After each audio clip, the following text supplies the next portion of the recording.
All I want for Christmas is a normal family. It's so funny. It's so fucking funny. Sit up straight like a proper person. Oh! This is only our second drink, despite what it might seem like. Merry Christmas 2020. What a goddamn year. So we decided to make this video because we decided to spend Christmas together this year because we love our families a lot, but they are a particular breed of toxic that makes it hard to be around. And especially in the depth of our spiritual journey and what we've been through this year, we decided to spend it together. So it goes without saying, if your family is extremely toxic, you have every right to not attend family events. But like most of us, guilt, shame, and your mother's begging force you to be at this event. So we wanted to give you a couple tools, tips, and tricks to survive the holiday season. And if you've already exited your holiday season, then how to prepare yourself for next year. So we made these shirts today. It says, just like the Grinch, a narcissist will steal your joy. So in every family member, there are unhealthy people, of course. There's the uncle you don't like, or the mom who drinks too much, or the dad who's a narcissist. So we decided to come on here and give you some basic tips and tricks to get through the season. Our first tip for you is easier said than done, but just in general, don't get triggered. So do things that are going to prevent you from being triggered in the moment that you're with your family members. This means anticipating things that might happen, that have happened, things that bother you, and preparing yourself for these things to come up so when and if they do come up, you're prepared to handle them. In the event that Aunt Susan does piss you off, take a pause, take a walk, take a deep breath, exit the situation, minimize your drinking, get yourself into a different room, call your best friend. Yeah. Give yourself a moment to recalibrate and then re-enter the situation. Always have an escape plan. Absolutely. So how do we avoid from being triggered by these people? Anticipate what they're going to say. Anticipate where the conversations are going to go. If you have a mom who drinks too much and you have a dad who gets mean after 3 whiskeys, it's clear that after 2 hours into this event, you need to have somewhere else to be. So we'll get to having an escape plan later. But what are some techniques that you could do to prepare yourself for your crazy family? You can write down each family member or person that's going to be at the gathering and do it a bullet point and write down what issues you have and why you're feeling that way. Why, like, what is triggering you regarding that person?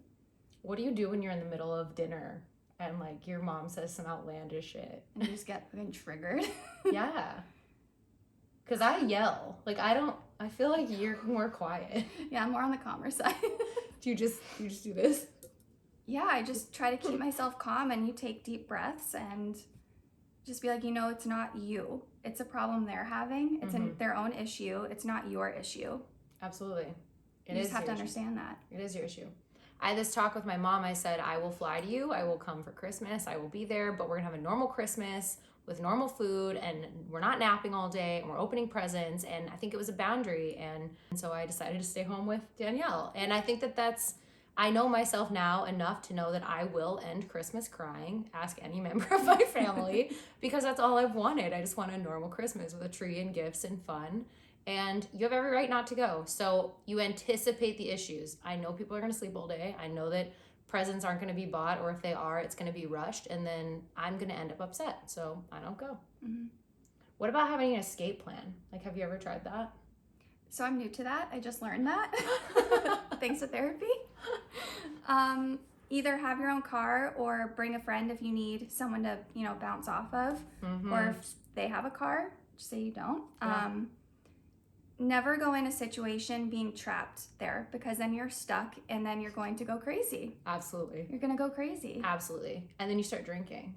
Yeah, and then who knows where that's going to lead. Yeah. It might help, it might not help. It might help. We did talk about that. We were going to have one of the rules, don't drink. But then we thought, maybe 2 drinks might actually help you be right. Mm-hmm. Absolutely. Or the shame of not drinking with your family. Yeah. Which is a whole other level of toxic. Mm-hmm. Like, what do you mean? We always take 3 Fireball shots before dinner.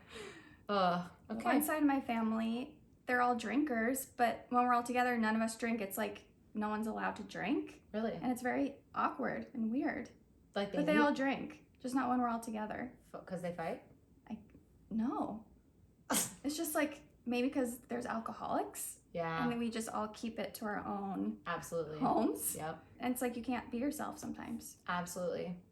That's the other thing with my family. It's everyone's divorced and then remarried, and there's alcoholics, there's addicts, there's narcissists. It is a big pile of interesting. So I do a lot of therapy to escape that. And I think holidays for me as a kid were always really hard because my parents didn't get along that well. It is sad. That's not the life that we want. So I think that as we get older, get married, have kids, we can start our own traditions, which is the one cool thing about point number 4, make a new family. Like get new, Danielle and I have had a great day today, and we decided to spend this together to be healthy. So that's also an option.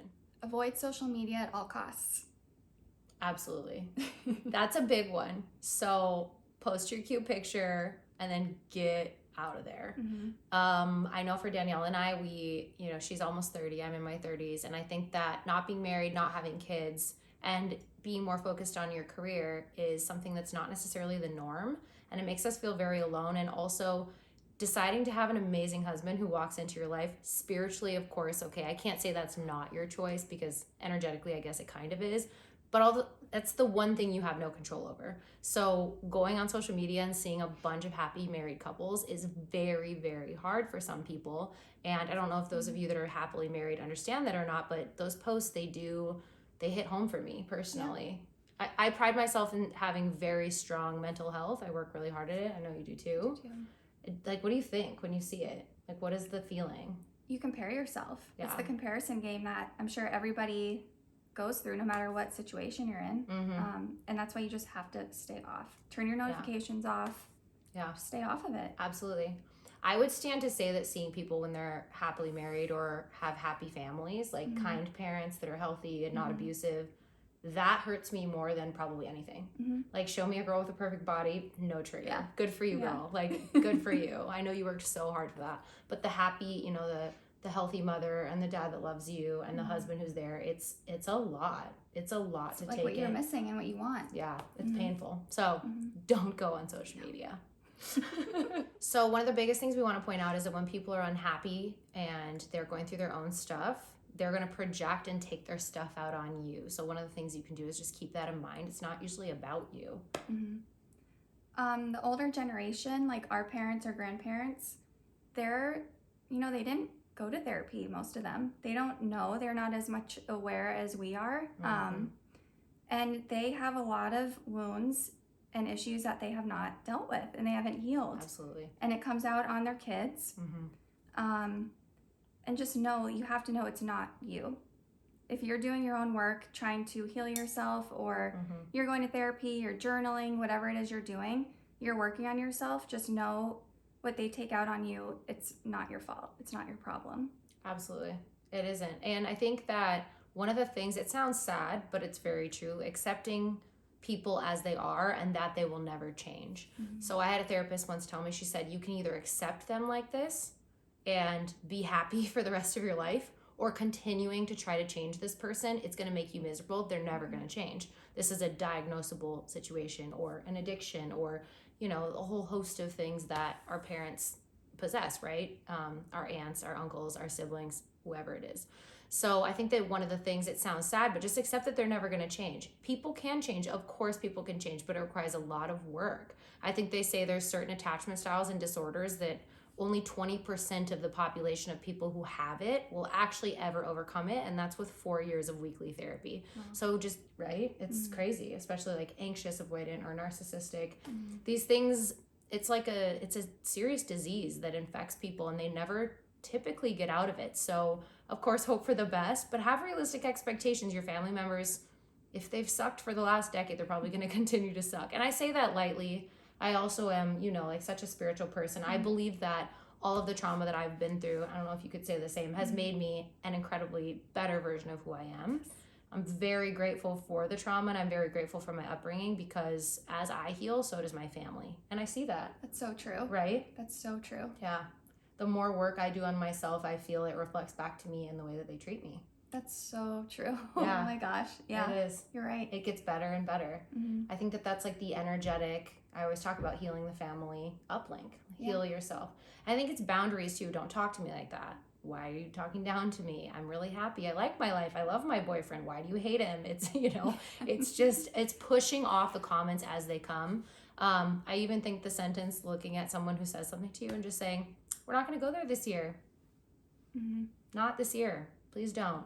You know what you're doing. Please don't. And to not feel guilty setting your own boundaries. Absolutely. Yeah, absolutely. You have to set boundaries. Absolutely. Well, we hope you guys have a wonderful New Year's Eve. Merry Christmas. 2020 is almost over. Woo! Here we go. Cheers. Cheers. We love you guys.